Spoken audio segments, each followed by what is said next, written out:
Bonjour, voici donc mon test du Youngstar P3, un vidéoprojecteur qui se vend autour de 150-160 € et qui offre une luminosité de 1000 lumens, ce qui paraît extraordinaire pour ce prix-là. Une résolution de 1080p, un son stéréo 2 x 5 watts, sous Android 9.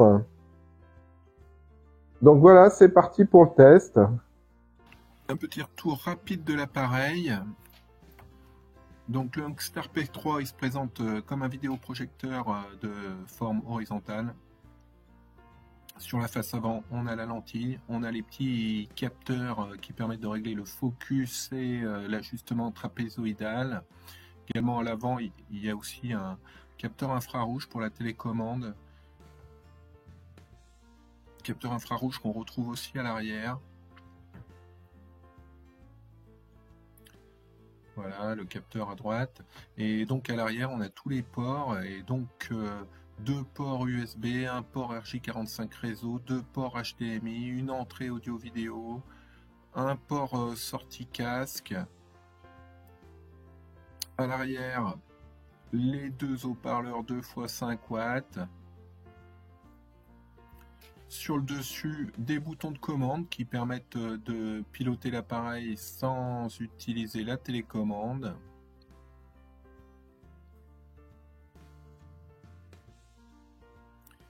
Sur le dessous, petit truc utile, un pied qui se visse et qui se dévisse et qui permet de régler l'inclinaison en fait avec une hauteur variable, on va dire de jusqu'à 5 cm.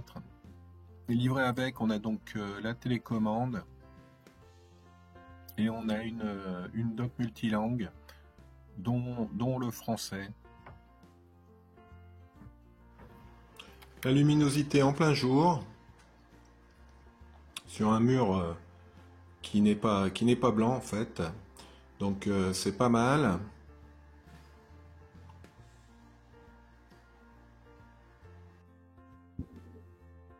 Donc là, j'ai fermé les volets.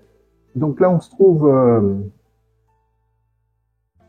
dans une situation où c'est plus sombre quand même s'il y a toujours un peu de la lumière qui arrive. Donc là, l'image, elle est vraiment pas mal.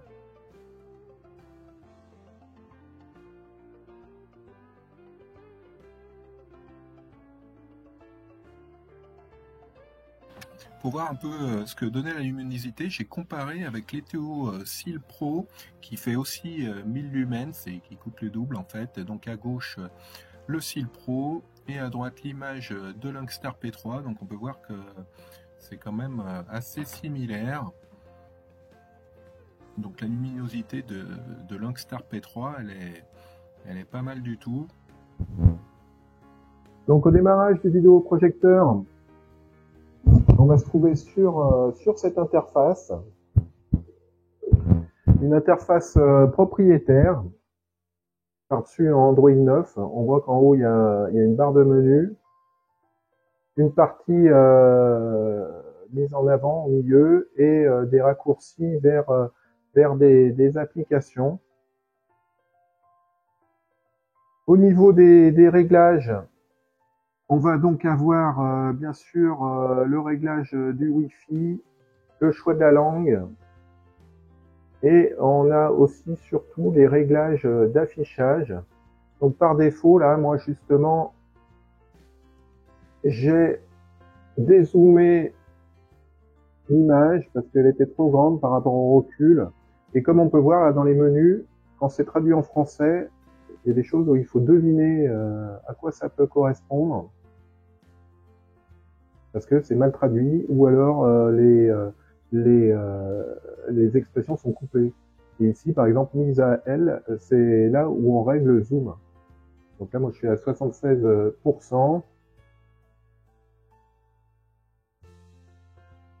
On a la possibilité de même correction de L, là, c'est le réglage du focus. Donc le réglage du focus et l'ajustement trapézoïdal, il se fait automatiquement normalement. On a la possibilité aussi d'y faire manuellement. Donc le réglage trapézoïdal, c'est ici, où on a la possibilité sur chaque coin d'ajuster pour que l'image soit bien carrée.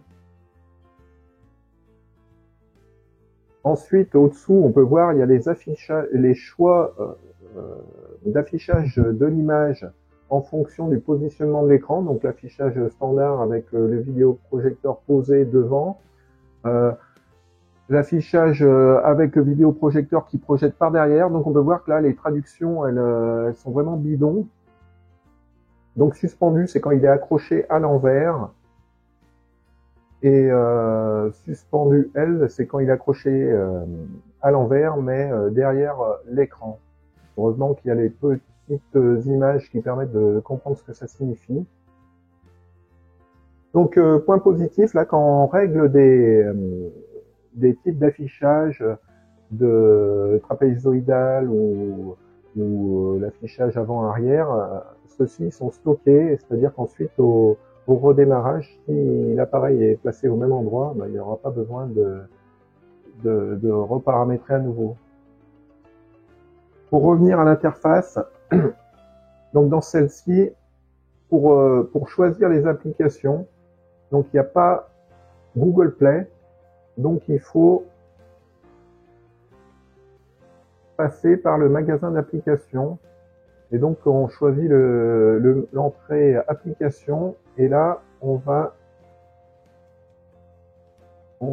aller, en allant sur la droite, sur celle qui s'appelle App Store, et c'est ça le magasin d'applications. Dans ce magasin d'applications, il y a pas mal d'applis vidéo internationales. Au niveau français, on trouve MyCanal, on trouve Molotov, mais par contre, on ne trouvera pas TF1 Vidéo, ni France TV, par exemple. Et comme c'est un magasin d'applications propriétaire, on ne sait pas si on va les trouver un jour dedans. Après, bien sûr, il y a YouTube, il y a Netflix, il y a Chrome, voilà. Des exemples de projection de vidéos, bon, quasi dans le noir en fait. Donc une belle image. Bon, là, en l'occurrence, il s'agit de vidéos YouTube. D'autres images.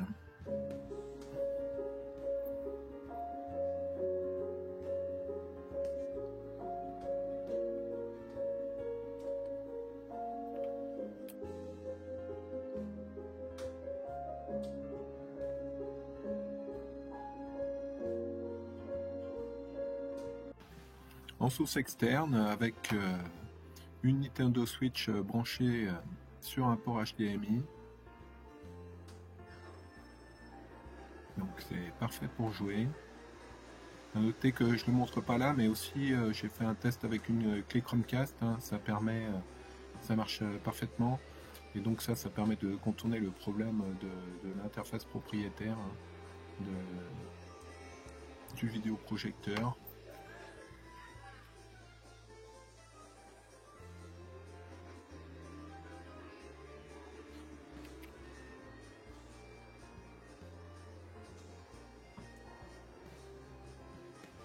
Un essai de la fonction Miracast là pour caster l'écran de son téléphone. Donc j'ai utilisé l'appli avec la fonction avec un smartphone Android. Donc ça marche bien. Bon là la qualité d'image elle est pas terrible, mais c'est plus ça vient plus de l'appareil que j'ai utilisé pour filmer. C'était pas dans le noir non plus complet. Donc j'ai même fait un test avec un jeu qui traînait sur le téléphone pour voir la latence, voir s'il y avait du délai entre le moment où on appuyait sur les touches et le moment où ça s'affichait à l'écran. Et en fait c'était bien jouable. Il n'y avait pas de souci de latence notable.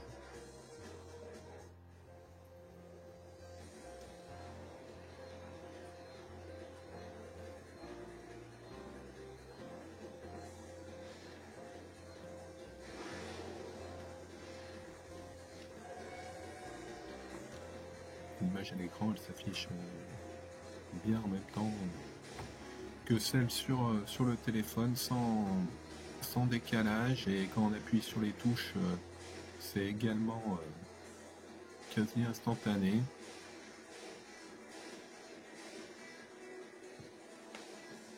Donc une bonne chose.